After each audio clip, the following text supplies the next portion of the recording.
sights in the air and on the ground. It is the International Balloon Fiesta near Albuquerque.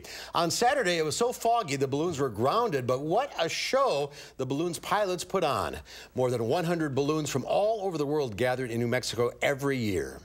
That is so beautiful. By Sunday, the fog lifted and the balloons lifted into the sky. Special shaped balloons are crowd favorites, the special ones. And this all started 46 years ago with just 13 balloons in a mall parking lot in 1972. Today, organizers expect tens of thousands of spectators over the course of the 9-day event. That is on my bucket list. It really is spectacular. Thanks for watching, everybody. We'll see you back here again tomorrow. News 3 Now at 5 starts right now. Right now at 5, Governor Evers is granting second chances to 4 people with felony convictions. We'll tell you what a pardon will mean for one of those men. A different kind of hobby is gaining popularity in area schools. How Montello High School is leading the way for esports in Wisconsin.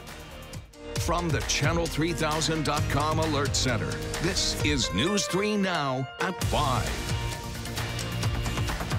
And thanks for staying with News 3 Now. 4 men have a chance at new lives, new careers, and forgiveness tonight. Governor Tony Evers issued 4 pardons today to men convicted of felonies who he says have paid their debts to society.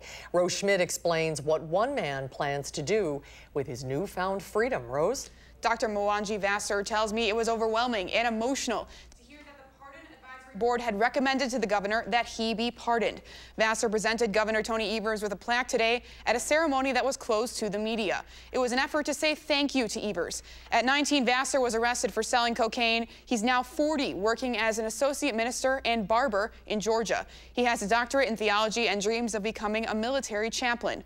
With a pardon and his rights restored, he hopes to finally make that happen. You know, I pursued and persevered all these years. Why stop now? I'm not a bad person, and any other man or woman that has been convicted are all not bad individuals. We just did something wrong at that particular time.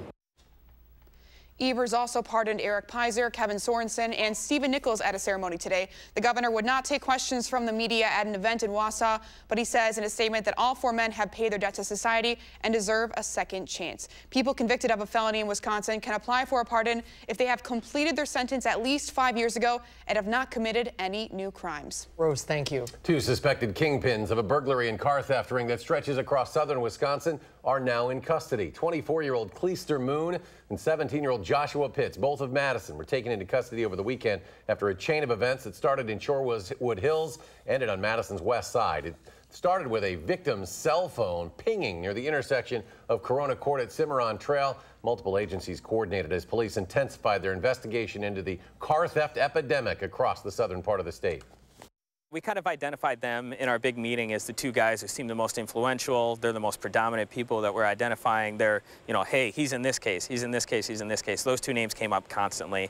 So we kind of looked at it as, how do we start our approach to this? And, you know, all the agencies together said, you take out the big players to start, and that was kind of our goal. Now, police hope this slows the rash of car thefts in the area, but remind people keep things locked up as crimes have continued since those 2 were taken into custody. Burglars stole nearly $70,000 worth of tires and wheels from Lakeside International trucks early this morning on Madison's far northeast side. An employee discovered the thefts when they noticed a total of 68 wheels were missing from a collection of dump trucks and tractors. The vehicles were propped up by bricks and lug nuts were scattered throughout the area. Police ask anyone with information on the incident to contact Madison Area Crime Stoppers. Wausau police have released the names of the victims involved in a shooting at a cemetery last week. Authorities say the 52-year-old woman who was killed is Patricia Grimm of Wausau. She was an employee at Pine Grove Cemetery. 60-year-old William Busey, who also works at the cemetery, remains in critical condition, and 70-year-old Rosemelia Short from Wausau was treated for her injuries and released. The suspect, 64-year-old Henry West, remains jailed on $1 million cash bond. He is a former cemetery employee. A Milwaukee man and woman are accused in an alleged counterfeit THC vape operation. Police searched a home on Milwaukee's South Side last week and uncovered nearly $1 million in cash and more than 10,000 THC vaping cartridges. According to the complaint, police also found 18 pounds of marijuana in addition to the cartridges filled with THC oil. 34-year-old Giovanni Molina and 30-year-old Amanda Ware are both facing multiple charges. Bail was set at $25,000 each. Last month, 3 members of a Kenosha family were accused of running a counterfeit THC vape cartridge operation that reportedly produced as many as 5,000 cartridges a day. All right, a beautiful and dry start to the work week. Let's see what's ahead. Your first alert weather. Meteorologist Dana Fulton on the weather patio. Dana? No case of the weather blues today. Really a pleasant afternoon after what was a little bit of a dreary weekend. Here's a live look outside right now. Things do look really pleasant with a nice clear sky. We're at 64 in Madison, so just a little bit above average, but still very, very fall-like and very comfortable with a light breeze in the west-southwest in the single digits. Doppler track is going to stay quiet through the rest of the evening and overnight. Nothing new coming on in. Temperature-wise, we'll hold on to the mid-60s for another hour or so, but once the sun does set, our temps are going to fall very quickly overnight. Plan on those wind speeds continuing to stay pretty steady overnight. Thankfully, we'll stay in the single digits. By tomorrow morning, we'll be dropping to the lower 40s. It's not going to be the coldest morning of the week, though. We'll take a closer look at what's ahead in just a few minutes. Dana, thank you. The attorney representing the boy and his family who are in the process of suing the city of Madison for almost $3 million is speaking out. The attorney says the video shows Madison police arresting a boy going through a mental health crisis and beating him in the head. Jamie Perez is here now with an update on this case. Jamie. Well, the attorney, the boy, and his family are still waiting to hear from the city as to whether they're going to deny their claim or not. The city still has a few months to respond. The attorney says that he is expecting that the city will deny it. The attorney and this family filed a claim for $2.8 million based on the extent of the injuries they believe were sustained in this video and how much they think a jury would award them if they were to win the case. Now, as you recall, when Madison police finished their investigation into this incident, they found that officers used reasonable force, but they did not follow certain protocol, which they said they would follow up with some additional training going forward. However, according to the attorney, they plan to show this video to a jury to decide if police used reasonable force. Police are entitled to use reasonable force, and they often have to do that. But as the mayor pointed out, that has to be objectively reasonable, and we have certain standards in this community that the police have to follow. While they have latitude, they also have license, and they have to act responsibly. If they don't act responsibly, they have to be held accountable. Geeson said there is a possibility the family will settle based on what the city offers them. Now, I did reach out to the city for comment on this, but they denied my request, saying that they will not comment on pending litigation. All right, Jamie Perez reporting. Jamie, thank you. Democrats at the Wisconsin legislature are pushing an agenda for the fall session that gets underway tomorrow. It includes the priorities the Republican majority has repeatedly rejected, including expanding Medicaid, raising the minimum wage, and universal gun background checks. Democratic State Representative Chris Taylor of Madison says she is hopeful that legalizing medical marijuana will get consideration, given that her bill has bipartisan support. Republican Assembly Speaker Robin Vos has also been open to the idea. I can't even believe we're still having this conversation, honestly. I really cannot.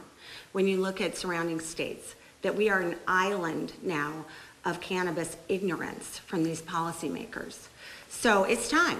There's no excuse. We've got a bipartisan bill. The vast majority of the Democratic agenda is unlikely to pass. Democratic Governor Tony Evers is considering calling a special session to take up gun control measures. The city of Madison is encouraging its residents to adopt a median. The city wants community members to take over responsibility for specific medians throughout the city and plant native plants. They believe the Adopt a Median program will help reduce the cost to the city for median maintenance and improve the appearance and environment, as well as cut down on flooding in the area. One, they're really good for our pollinators. Two, they're good for the environment, and they also are great for the soil. So what happens when you plant native plants is the roots are a lot longer and go a lot deeper, and they can penetrate the soil, making more room for water to kind of seep in there. So when it rains, the water will seep into the ground more so than just flow right over the concrete.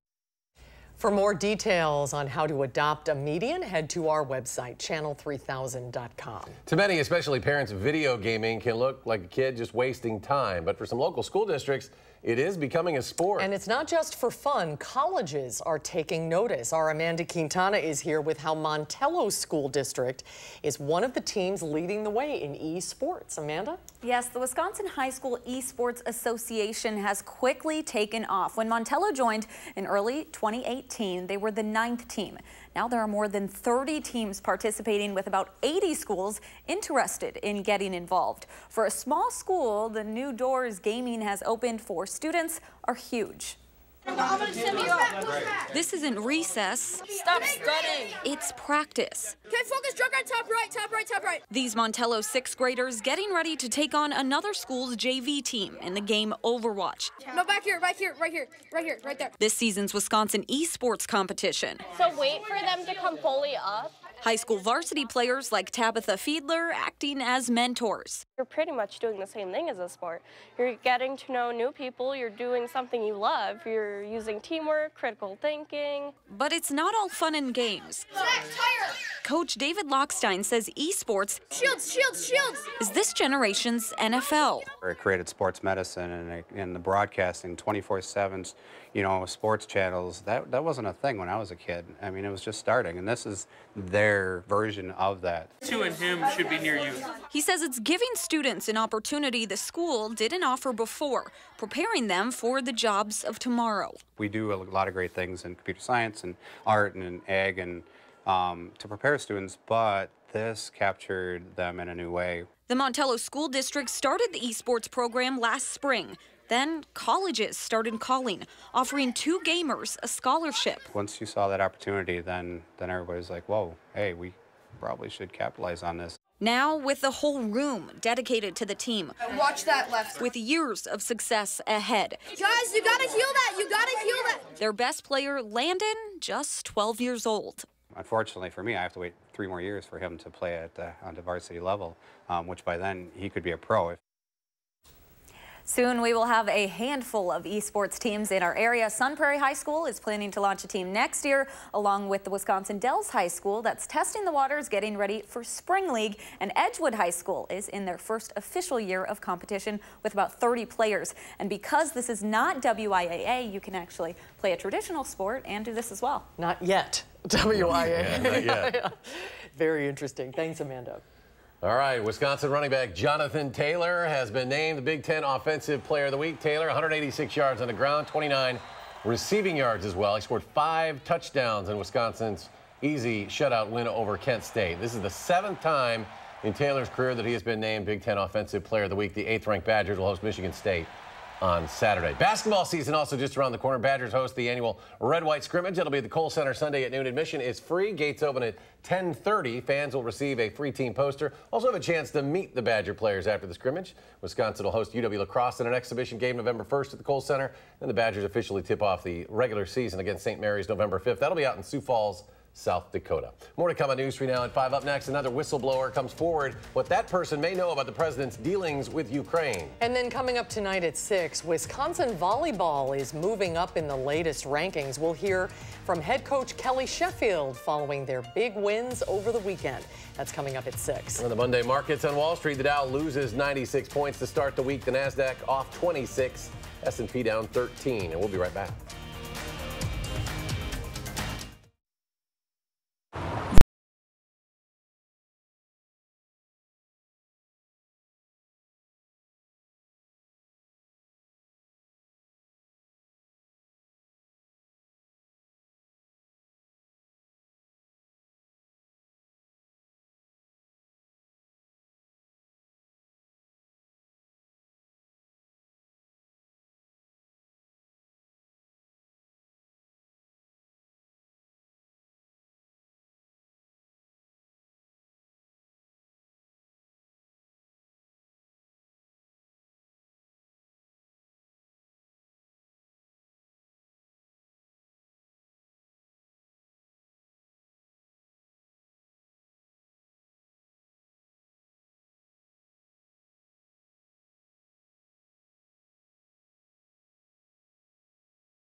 Continues to press the Trump administration for documents related to Ukraine. Today, Democratic lawmakers issued subpoenas to the Pentagon and Office of Management and Budget, demanding documents related to the decision to withhold congressionally appropriated military aid to Ukraine.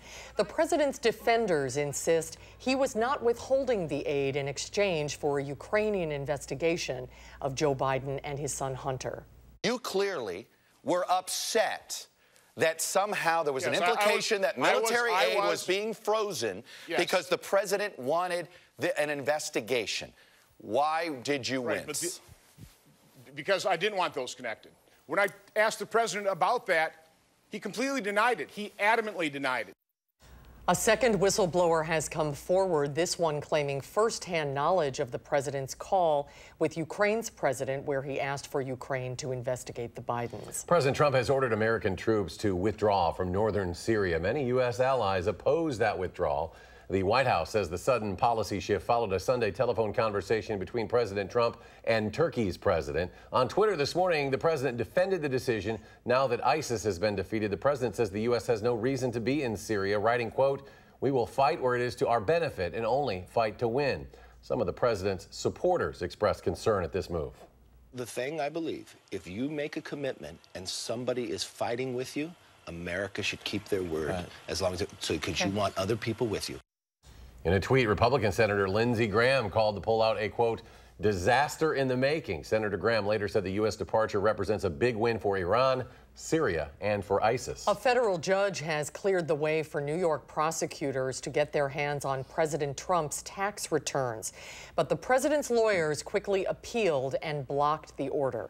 The Manhattan District Attorney's Office is investigating if any New York state laws were broken when hush money payments were made to two women who said they had affairs with President Trump more than a decade ago. He has denied all of the allegations. Let's get a check on the weather now. Meteorologist Dana Fulton is here. Beautiful fall day outside, Dana. Oh, it's so nice outside. This afternoon's been nice and sunny and pleasant. This evening, too, if you have any outdoor plans, it's going to stay really lovely at 64 right now in Madison. Again, a bit of a breeze from the west-southwest, but in the single digits. Barely even noticing it. Doppler track stays quiet for us for the next several days. This isn't just a one-night treat. High pressure has ridged on in. It's keeping things pretty quiet throughout the plains and northern Midwest. Of course, that cold front that brought our showers on Saturday now driving well off to the east. Our next chance for showers isn't going to build in till the end of the work week. In fact, right now, it's a little area of low pressure bringing some rainfall around Vancouver and Seattle. So well off to the west, that high pressure is going to keep things pretty sunny, pretty dry, and pretty comfortable with our temperatures. Overnight will stay mostly clear, a very cool start to the day tomorrow. And then in the afternoon, high temperatures will again be in the middle 60s with a breeze coming from the south. For Wednesday morning, we'll fall back into the mid to upper 40s. So just a little warmer, not nearly as cool to start off Wednesday morning with high temps in the middle to upper 60s in the afternoon. Late on Wednesday, we start to see some cloud coverage steadily building on in. That leads us into Thursday, where we'll become mostly cloudy with our next chance for showers developing and sliding through in the afternoon and evening. It's really going to take its time getting on in, though, so we don't plan on the rainfall for most of the day on Thursday. But once it does arrive, those scattered showers will stay overnight Thursday into Friday and even into early on Saturday. We may have a few isolated thunderstorms mixed in there, but right now it really doesn't seem like much of a severe weather threat. Overnight temperatures will drop right on into the low 40s, so a cool start to the day. Afternoon highs in the middle 60s, so just a little above average again, but very, very similar to this afternoon. Wednesday morning, we're in the middle to upper 40s, so not nearly as cool outside early in the day, and we're in the upper 60s for those afternoon highs for Wednesday afternoon. Overnight low of about 42 in Madison, mostly clear sky, a little cool early on with that breeze at anywhere from 5 to 10 miles per hour. Early in the day, likely we'll need the jacket later in the afternoon, especially if you're in the sunshine. Probably won't. 64 will be the high with a nice light breeze. Mostly sunny sky and overall a really pleasant day. Again, almost a repeat of today, and that's not necessarily a bad thing. We're in the middle 60s on Thursday with that mostly sunny sky. Partly sunny on Wednesday, mid to upper 60s for afternoon highs. Our next chance for showers will start to develop on Thursday. Throughout the day, we become mostly cloudy with those rain chances really building in the afternoon and evening. Breezy for Wednesday or for Thursday and Friday as that front finally passes on over. Temperature-wise, we're going to fall pretty quickly behind that system. We'll be in the middle 40s for afternoon highs on Saturday and upper 40s on Sunday with a mostly sunny sky heading into the start of next week. Of course, Look at those overnight low temperatures. They will be dropping by the weekend into the upper 30s, and that's just for Madison. So heading on north, we could be getting very close to freezing for Saturday and Sunday morning. Some patchy frosts will be possible early on in the day, so that's something that we will certainly be keeping an eye on stretching through the rest of the work week. Right now, weather does look fantastic for the next few days as far as the roads are concerned. Also, really don't have any bad news there. This is a look at 12 right at Verona. Both east and westbound seem to be going along just fine at this time. Not really congested on the eastbound side, or excuse me, the westbound side for most of the area. The eastbound side, though, we are seeing those delays getting a little closer to Fish Hatchery Road, and once we get near John Nolan. As far as our speeds right now near Fish Hatch, down to just about the 20s along the eastbound side. Looking around Sauk City and Prairie du Sac, there are those delays on 12 still with the construction heading into Sauk City. But once you get through that, the rest of 12 up towards Baraboo looks just fine. Drive time-wise from Janesville to the Beltline will take you 27 minutes, 16 from Sauk City to Middleton, and from Sun Prairie to downtown, just a quick 17-minute drive this evening. That's a quick look at traffic. Thank you, Dana. Still ahead on News 3 Now at 5, why the FDA is calling on more men to be included in clinical trials for breast cancer drugs. The story after a short break. News.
Breast cancer is often thought to be a women's cancer, but men also get it. And now the FDA is calling for more men to be included in clinical trials for breast cancer drugs. Hillary Lane sat down with a survivor who explains why male inclusion is vital. Chef Peter Botros is the owner of several thriving New York City restaurants. 7 years ago, he dealt with something most men never think about. A doctor tells you you have breast cancer. What goes through your mind? I thought it had to be a mistake, just trying to put the pieces together to see how it was possible that a 26-year-old man can have breast cancer. Peter was diagnosed after noticing a bloody discharge from his nipple. It was a devastating blow after losing his mother to breast cancer when he was just 14 years old. She had cancer pretty much my whole life. On and off, she had beat it and it came back, beat it and it came back. Breast cancer in men is rare, accounting for less than 1% of all breast cancers. Now the FDA is issuing new recommendations to include men in breast cancer studies to better understand the disease. We surprisingly don't know that much about male breast cancer. We have a little bit more knowledge than we did 10 years ago, but some of the issues have been because we don't actually have a lot of male breast cancer patients to study. Many times they are not included in clinical trials. Men's treatment is usually based on data collected on women. Dr. Ben Park is the co-leader of the breast cancer research program at Vanderbilt University Medical Center. He says men and families with breast cancer need to be included in the conversation. If they have a strong family history and there's, obviously patients or women with breast cancer in that family, they should also undergo genetic counseling and testing and screening. Peter had a double mastectomy and remains cancer-free. He named this restaurant after his beloved mother. What would your mom say if she saw this restaurant?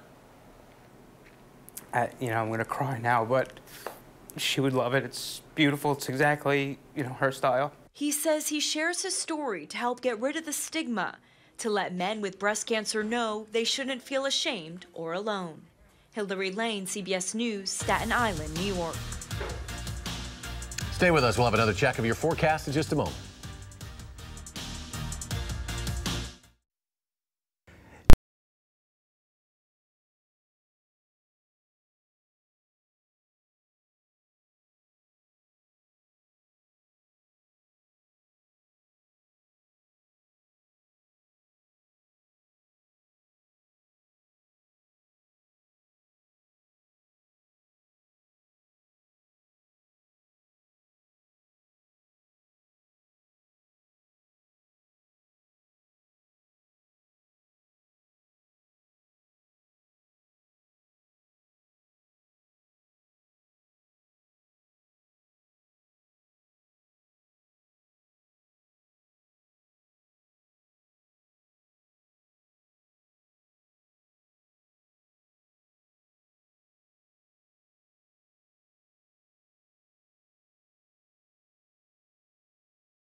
The CBS Evening News, new subpoenas in the impeachment inquiry after a second whistleblower comes forward. How a pro-democracy tweet is now threatening the NBA's multi-billion-dollar relationship with China. And he's making showbiz history. Hear from him, inspiring new TV and movie studio boss, Tyler Perry. We've got those stories and so much more tonight here on the CBS Evening News. And enjoy this weather because changes are coming. Yes, right now though it's delightful changes. Beautiful. Colors look really nice outside. It feels really good. Right now we're mostly sunny for the rest of the evening and overnight. Temps are in the mid-60s currently. We'll fall through the 40s for overnight lows. Tomorrow, plan on another mostly sunny day in the middle 60s for afternoon highs. Yet again, almost a repeat performance of today's forecast, really. By Wednesday, we'll be in the upper 60s with partly sunny skies. By Thursday, becoming mostly cloudy with our chance for showers and thunderstorms building in the afternoon and staying into Friday and Saturday. Friday's high temperature will actually hit that pretty early in the day. Then we cool down quite a bit as the cold front passes through. By Saturday morning, we're in the upper 30s. We'll be back in the upper 30s for Sunday and Monday morning. So some patchy frosts could be possible this weekend. All right, we'll be back with more updates in 30 minutes for News 3 Now at 6. Stay tuned now for the CBS Evening News.